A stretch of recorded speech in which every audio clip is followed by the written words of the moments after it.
right, June 19th, 2025 here, and today we're going to talk a little bit about the second half of 2025 for U.S. equities. Um, been a what a crazy start to the year. We've had a new president. We've had obviously Liberation Day, the impacts of rising tensions here in the Middle East, changing immigration policies, Doge, amidst an ongoing Ukraine Russia conflict right now, war. So interesting where we're at here. We're higher than where we started, and so today we're going to talk a little bit about what are some of the things that are a backdrop, what are some of our headwinds, and where do we kind of foresee the next 6 months potentially looking like. So let's get it going, Nick. Yeah, I mean, as we've discussed before, this is for the most part here, entertainment purposes. We'll be going over a lot of different charts, and obviously past data does not reflect guarantees or references to that. And we'll try to give you as much information as possible. Yeah, get us kicked off here with some technical analysis here, Nick. Yeah, so I guess in a follow-up from our last call, which is a little over a month or so ago, um, we were looking at the technicals to help us with the conviction of a market bottom and a sustainable rally. And we got a lot of those indicators, and what we've had is a sustainable rally since that point in time. But now looking at the technicals, things are getting a little stale, and the market rally is kind of muted, going more sideways at this point in time, and the participation is slowing, and that's normal, to occur at some point in time. There'll be periods of consolidation, but there's been really certain parts of the market that have done well and certain parts of the market that hasn't. And really, what we want is a broad rally to show conviction of a healthy, sustainable, long-term bull market. And you may not be able to see what the color lines are in the chart, but I can basically tell you that there are two parts of the market where they're still below their 200-day moving average. More than 50% is below their 200-day moving average pretty considerably, and that's small cap value and mid cap value. So really, for the rally to continue from a technical perspective, we'd like to see it broaden out, and over the next month or so here overall. So just want to kind of lay the groundwork from a technical perspective. Technicals kind of just tell us what the market is, how the market is acting. Doesn't necessarily will mean that or will come to fruition, but gives us some good indicators overall. Good deal. Looks like a large cap and mid cap growth are leading the way with technical strength there. So yeah, second half of the year, our target is 6,350 on the S&P 500. We're going to take into a number of different things here to get us to that point. And essentially that boils down to about a 5 to 6% increase from today's price level. So factoring in a couple of things here, earnings and the PE model, and looking at multiples and how that can have an impact. Obviously, tariffs can have an impact on that, inflation and whatnot. And then we use a overall cycle composite that's composed of the 4-year presidential cycle, monetary cycle, or where we're at in the easing or restricting cycle, and then lastly, how far along we are in the bull or bear market.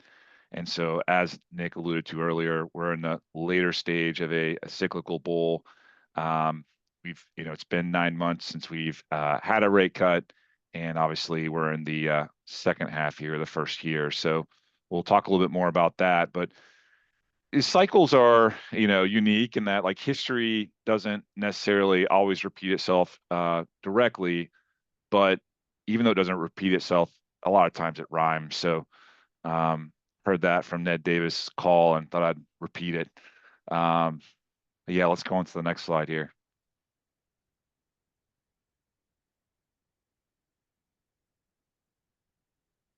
So we'll start out with earnings growth expectations. A lot of companies have been revising their earnings forecasts, and we've seen that lower down from a 7.25 projection to 4.75. Two big factors here are lower overall GDP expectations, as well as just pressure on the margins and profitability in businesses. Obviously, tariffs is a fluid conversation and policy. If they were to fully take effect, then we'd see a larger drawdown of margins than not. And so we're kind of shooting somewhere in the middle there as far as the impact to margins there. So where we're kind of coming up with overall earnings per share estimates is based off of real GDP growth and inflation with a GDP to sales regression. And then we're factoring in a 0.2% margin cut. And so when you add that 2.75 and 2% in buybacks, which we feel there's room for, that gets us to about a 4.75% earnings growth estimate for the second half. Anything you want to add on that, Nick? Yeah, I mean it's hard to forecast and handicap what the S&P is going to be. Everyone tries to do it, what it's going to be by the year end. But this is kind of like the fundamental methodology. We take into consideration earnings, we take into consideration the other cycles, we kind of average those together. We kind of know we're in a slower growth environment, which we expected anyway with interest rates where they are. What we were hoping is that the Fed would cut, and I think that's what we're gonna talk about on our next slide or next couple slides. That will help all of this out. But just given where we are right now, this is a good, at least from a fundamental perspective, the market can trade outside of fundamentals, and good fundamental perspective of like what we could look at for some growth overall.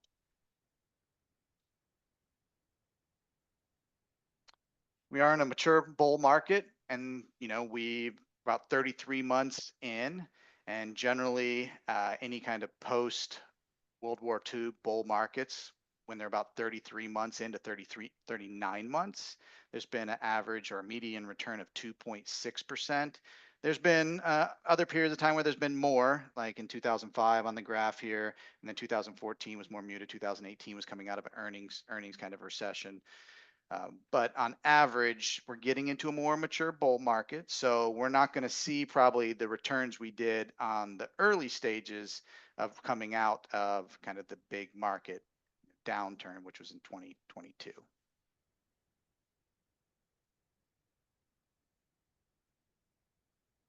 So let's talk a little bit about the Fed. So the Fed plays a big, important role. We know Trump's not happy with Powell, but Powell's doing what he thinks is best, and whether that is what is right or not is yet to be determined. But we are still considering ourselves in a Fed easing cycle. We're in months 9 to 15, which means the Fed's first started cutting rates, I think it's September of last year. And then they paused. But the historical return in an easing cycle, as long as there is not a recession, has been pretty good at 9.1%. And generally, when the Fed cuts and then pauses for 6 months and then returns to cutting, we do historically have good returns of about 14% on average. Now, the Fed just talked this week, just yesterday, actually. So there is no Fed rate cut for June, likely maybe September we'll get a rate cut. They're still predicting 2 more rate cuts by the end of the year, which will be some economic easing and should be helpful overall. Yeah, I think futures yield curve is showing something around a 100 basis point drop in rates over the next year and a half. But we're kind of factoring in more of a modest rate cut, probably 0.75% drop. Obviously, any rate cuts in September would be a positive surprise for the market post Jackson Hole meeting. So wish they'd invite me next time. Jackson Hole's a great place to be. For sure, for sure. Yeah, they were just up in, or the G7 was just in Canada, where I was. That's beautiful country up there and near Banff National Park. So these are some of our fun Ned Davis charts, and always they look confusing, but I will explain them. And this is more important. Look at the blue line and look at the trend. So this is historically, there's been 7 times this has occurred where the Fed has paused for more than 6 months and then continued easing. And the dotted line in the middle is when they continue easing after the pause. And you can see the blue line, which is the S&P 500, when all those cycles are averaged together, does well. So we are looking forward to more easing, as long as it's not accompanied with a recession. And I think the Fed's difficult part is, like, they look at inflation and they look at unemployment. And we're going to talk about inflation, but that really hasn't come up. But they're kind of expecting some goods inflation to come up, so they've been on pause. And unemployment hasn't cracked, but it's getting more difficult. So big picture here, dotted line here shows the start of the resuming of a rate cut after a delay. So a rate cut would be good for the overall S&P 500, and then this orange yellow line essentially shows us that growth is going to have probably a little more upside than value, as that's a growth over value or cyclical over defensive ratio there. So Yeah, in a slower economic environment, growth tends to outperform because they can still show growing earnings without necessarily a super strong economy. I'll let you take this one, James. yeah, sounds good. So 4-year S&P 500 cycle here, presidential cycle. Let's take some consideration all the previous 4-year cycles, and kind of gives you an idea of what this year could look like in the second half. That's that yellow shaded area there. I'm colorblind, Nick, and maybe that's orange. I don't know. So it's showing us here that we're looking at a little bit of choppiness going into the year.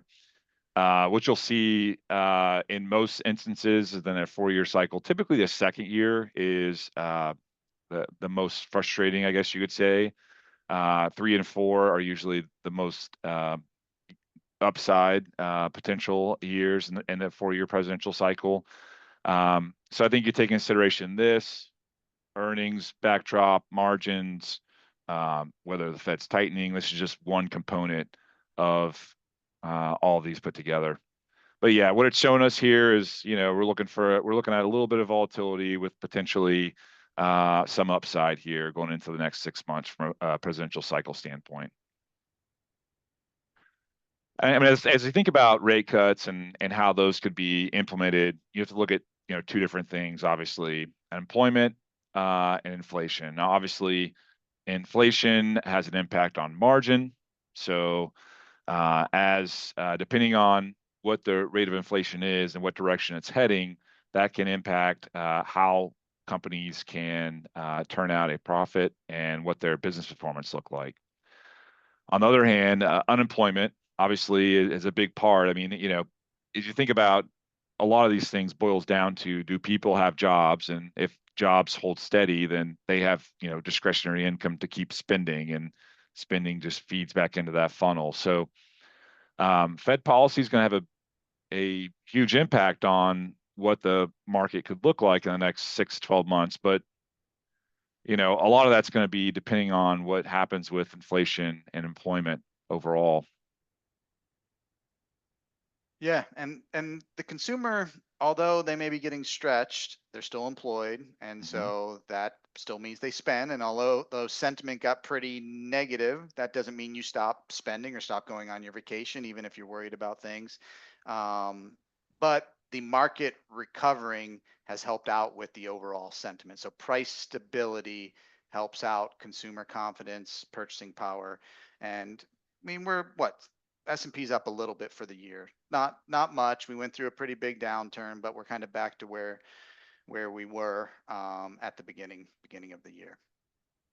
Yeah, sentiment, the wealth effect. I mean, people look at a statement, and even though they may not be touching those funds for the foreseeable future, they see that as a sign of strength and are more likely to spend. So psychology around that. Yeah, so right now this chart shows you a little bit about where inflation's heading, and if you look at the bottom right-hand corner of that chart, it essentially gives you an idea of what the market does when these signals present themselves. Essentially, the bottom is a chart that shows you whether or not the rate of inflation is going up or down. And if you see there in 2022, you'll see that kind of head and shoulders kind of visual, and you'll also see an arrow pointing up in the top where the S&P 500 is. This is representing a buy or a sign in which inflation starts to slow. As inflation slows, that is a backdrop of wind at your back, and that's really helped with the market return. So inflation slowing is good for the market.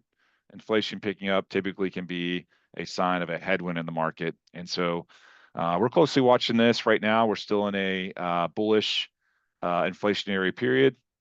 And as that starts to change, obviously that can change the way you look at S&P 500 pricing there. Yeah, and historically, you may not be able to see this, but when the CPI number is below the 6-month smoothing CPI, so basically meaning on a downward trajectory, that's a buy signal, and the average market's gained 10.9%. But when inflation's going up, the average gain per year, that's a sell signal, is only up 2.2%.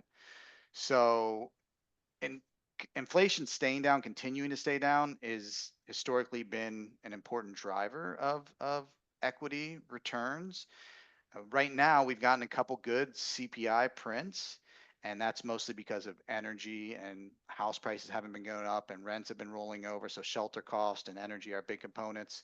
And goods were actually in a disinflationary period before all the tariff talk, but it's starting to come up, and some of the front running of imports and supplies may be waning. So goods inflation may come up, but that's yet to be determined, and that's kind of where the Fed is waiting to see if that happens over the next few months.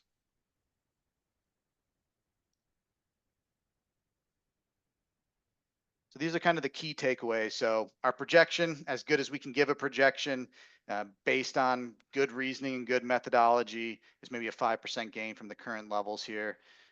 There likely will still be volatility. Once you have a volatile event, volatility doesn't go away completely, overall. The inflation concerns, unemployment concerns, I think are a crucial things that we're looking at for the overall trajectory of the market. But there's always uncertainty, no matter when you invest. But back in April, it was almost like peak uncertainty based on tariffs. And now there's less uncertainty, but there are still things to be worked out, right? And there's a potential tax bill and changes there that could add more stimulus. Is it tariff talk or a trade war? Right now, it's really just been mostly talks. The economy's been very, very resilient overall, and how much does that hold up? Geopolitical events are always fluid, very hard to time geopolitical events. And depending on where they are, like, Russia, Ukraine hasn't had a great impact on the global economy. And then what's the Fed going to do? So you probably have heard these things before, but these are key kind of things the market hones in on. And the market tends to hone in on just a few things at one point in time. And these are the things that are really, really important at the present moment. So biggest takeaways here, probably some slower EPS growth. The mature market, Fed uncertainty probably suggests modest gains. If inflation stays in check, that will likely be a positive impact on margins. And big picture, probably large cap over small cap, growth over value at this time. So yeah, interesting. It's going to be interesting to see next 6 months. It's always interesting, always something new, always ever changing. That's why we always stress the importance of having a plan, and not just an investment strategy, but having a plan that works within an investment strategy, and portfolios that are made to weather all types of markets, and a plan that's made to weather all types of markets as well. So, trust the plan. And if you have questions, talk to us. We're happy to help out. Thanks, Nick. All right, thank you.